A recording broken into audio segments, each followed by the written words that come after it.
Bonjour et bienvenue. Aujourd'hui, nous allons parler des promesses en JavaScript.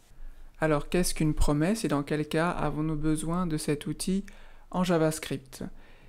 Eh bien, une promesse nous permet d'attendre qu'une opération asynchrone soit terminée avant de continuer l'exécution du code. Et on l'utilise souvent, notamment lorsque l'on doit attendre qu'une opération longue de notre programme soit effectuée. On attend le résultat avant de continuer l'exécution du code.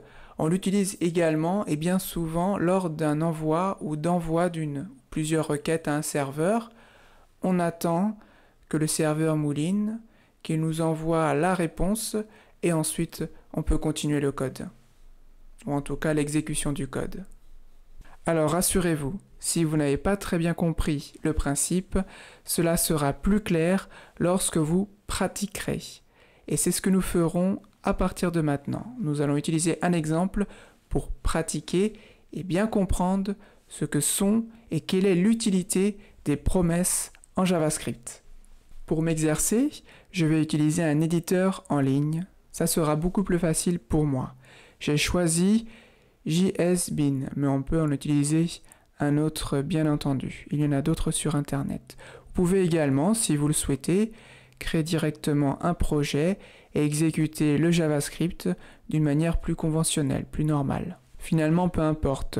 Mais ce qui est important, c'est que vous pratiquiez. Donc je vous encourage vraiment à refaire dans votre propre ordinateur les choses que je ferai. C'est de cette manière que vous comprendrez réellement ce que sont les promesses en JavaScript.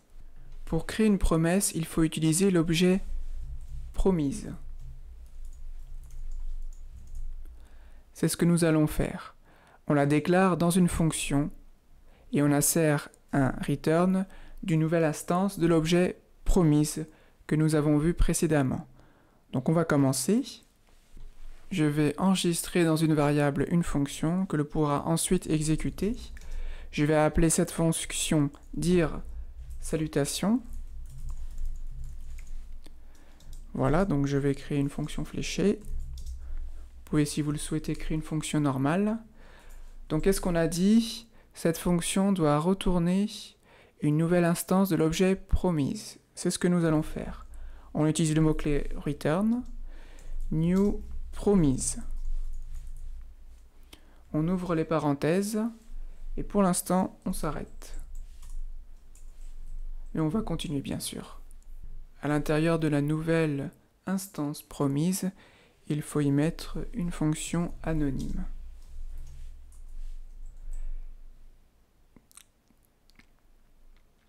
Cette fonction contient deux paramètres, resolve et reject. Bien entendu, on peut utiliser n'importe quel nom pour ces paramètres. Que signifient les paramètres resolve et reject? Elles ont deux buts différents. Resolve correspond à une fonction qui sera exécutée si nous considérons que l'opération dans la promise ou dans la promesse s'est bien déroulée. Dans ce cas-là, on utilisera cette fonction, ce paramètre resolve. Et le paramètre reject est également une fonction, mais celle-ci sera utilisée pour indiquer à l'utilisateur qu'il y a eu une erreur. Alors pour bien comprendre, pour illustrer, on va compléter la fonction dire salutation. On va ajouter ici un paramètre salutation. Et ici dans la promise, on pourra réutiliser le paramètre qui sera indiqué ici. Et on va mettre if salutation égale bonjour.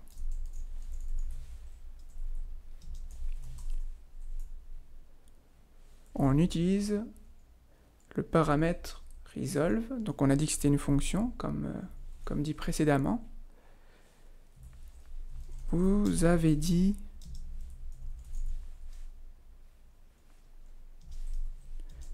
et ensuite on va ajouter la salutation. Sinon, on utilisera le paramètre reject pour indiquer une erreur, ou en tout cas pour indiquer que les choses n'ont pas fonctionné dans notre cas, et on met vous n'avez pas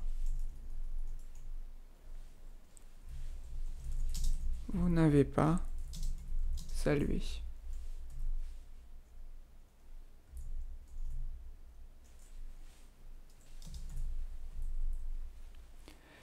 Et voilà, on a créé une promise. Pour l'instant, on ne l'utilise pas, mais lorsqu'on pourra l'utiliser, si on met le paramètre bonjour, eh bien les choses fonctionneront et cette fonction resolve sera exécutée. Donc on va indiquer, vous avez dit bonjour. Voilà, parce que salutation correspond au paramètre bonjour. Enfin le nom de paramètre salutation et le contenu c'est bonjour. Si on dit autre chose, on considère que ça ne fonctionne pas, qu'il y a un problème, donc on utilise ici la fonction reject et on va dire vous n'avez pas salué. Donc elle est prête, mais pour l'instant nous n'avons pas utilisé cette promesse concrètement. Si je fais run, il ne se passe absolument rien. On va maintenant l'utiliser. Donc pour cela, je vais appeler la fonction dire salutation. C'est ici. Donc dire salutation.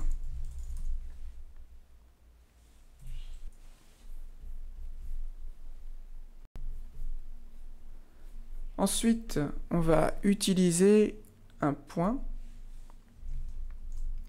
et le mot-clé ven. Et à l'intérieur, on va y mettre une fonction anonyme. Voilà. Ensuite, on va mettre un point et on va utiliser le mot-clé catch.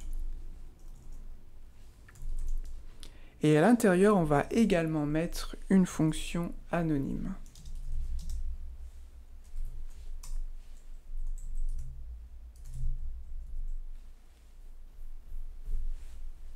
Alors avant de poursuivre, faites très attention à ce que je vais dire juste après. Pourquoi ven et catch? Eh bien ven correspond à la fonction ici resolve. S'il se passe quelque chose et qu'on considère que ça a bien fonctionné, on va utiliser la fonction resolve de notre paramètre promise. Et celle-ci, voilà, va être exécutée dans la partie ven. On va récupérer les résultats dans la partie ven. Si on utilise la fonction reject, ou si celle-ci est appelée, ou exécutée, donc on considère qu'il s'est passé une erreur, il y a quelque chose qui n'a pas bien fonctionné, eh bien cette fois-ci c'est catch qui va récupérer ce que reject nous donne. Donc nous allons compléter notre fonction dire salutation, car il nous manque quelque chose. Par exemple, ici le paramètre salutation, on ne l'a pas mis. Donc on va le faire tout de suite. On va mettre bonjour. Voilà qui est fait.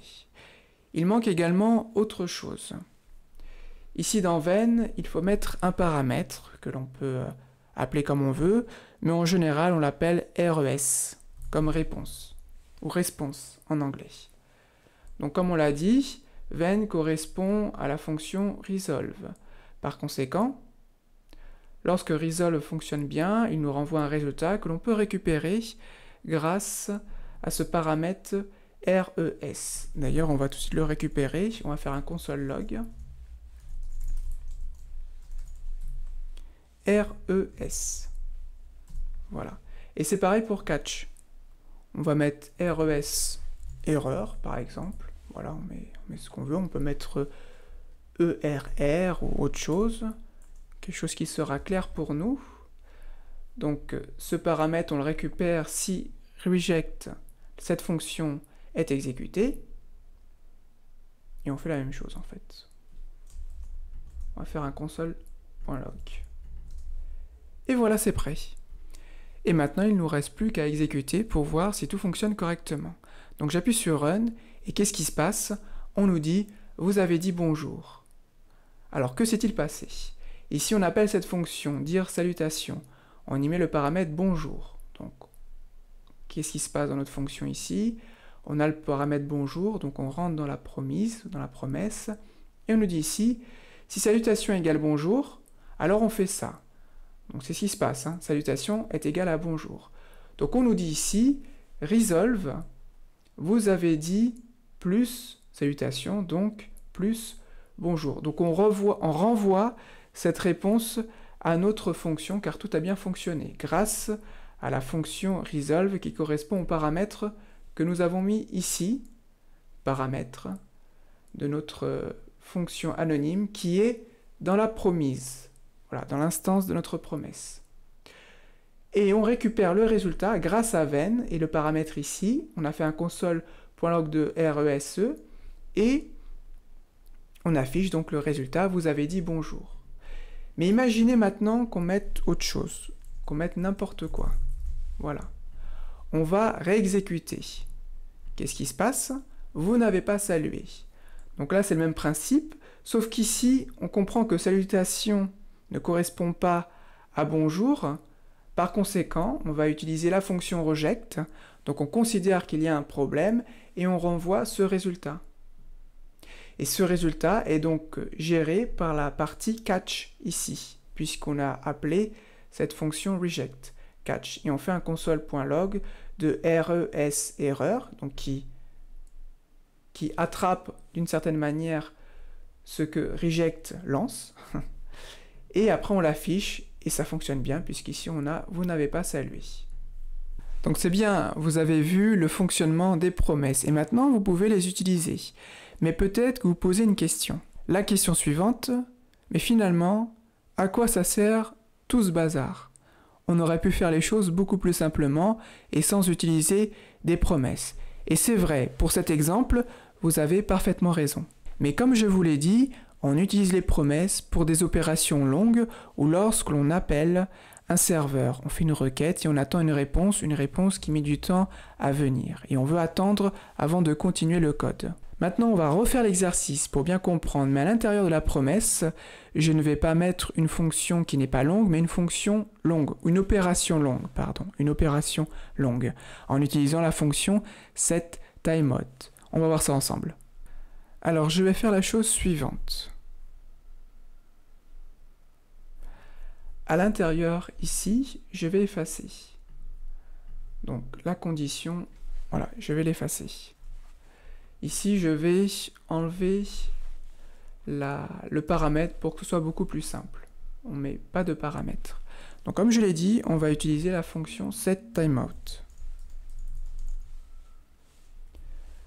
Donc, à l'intérieur, on y met une fonction anonyme. Je pense que vous connaissez cette fonction.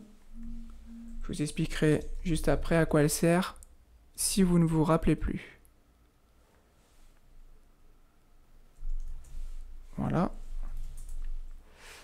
Ensuite, ici, je vais mettre 3000.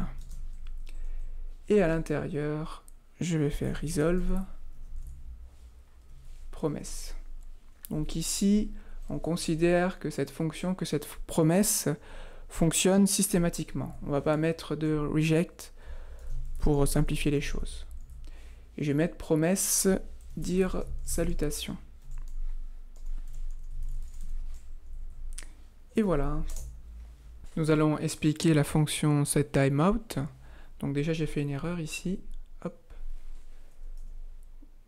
Voilà. C'est plutôt comme ça. La compréhension de cette fonction est très aisée. C'est quelque chose de très simple. Ici, il y a une fonction qui sera exécutée au bout de 3000 millisecondes ou 3 secondes. Donc la fonction ici, resolve, va être exécutée au bout de 3 secondes. Donc cela simule une tâche longue puisque le résultat sera retourné ou affiché au bout de 3 secondes. Et maintenant, on va exécuter le résultat. Donc on voit ici le console.log test et on attend 3 secondes et ensuite le résultat promesse dire salutation apparaît au bout de 3 secondes puisqu'il y a ici le setTimeout. Comment notre code a été exécuté? Donc ici on a lancé la fonction dire salutation, mais comme il y a une opération longue, elle est mise de côté et ensuite on exécute console.log test. C'est pour ça que test est apparu en premier. Ensuite on attend. Et enfin, au bout de 3 secondes, quand l'opération longue simulée est terminée, eh bien on exécute ici ce code-là. Et console.log avec le résultat qui a été lancé par resolve, eh bien ça donne promesse dire salutation dans la console, affiché dans la console. Et c'est très intéressant ici pour les opérations longues, lorsque l'on envoie une requête et qu'on attend une réponse. Ici, on a la possibilité d'attendre la réponse pour ensuite la traiter. Ici, on a attendu la réponse de la fonction dire salutation, et après on a pu traiter la réponse, donc c'est promesse dire salutation, en l'affichant directement dans la console. Mais on peut faire bien sûr d'autres choses, et en général, on utilise cet outil, cette fonctionnalité de JavaScript pour d'autres choses. On pourrait se dire, mais quel est l'avantage, même dans cette situation, d'utiliser des promesses? Pour bien comprendre, je vais refaire le code, mais sans utiliser des promesses. Donc je vais modifier le code juste là pour que vous puissiez voir la différence. Allez, c'est parti, je vais modifier le code. Alors je vais enlever la promesse, ici, voilà. On laisse bien sûr setTimeout, qui simule une opération longue. On enlève ça également. Voilà, et au lieu de resolve, on va retourner un résultat, celui-ci. Et ici, donc, on va changer, on va supprimer tout ça.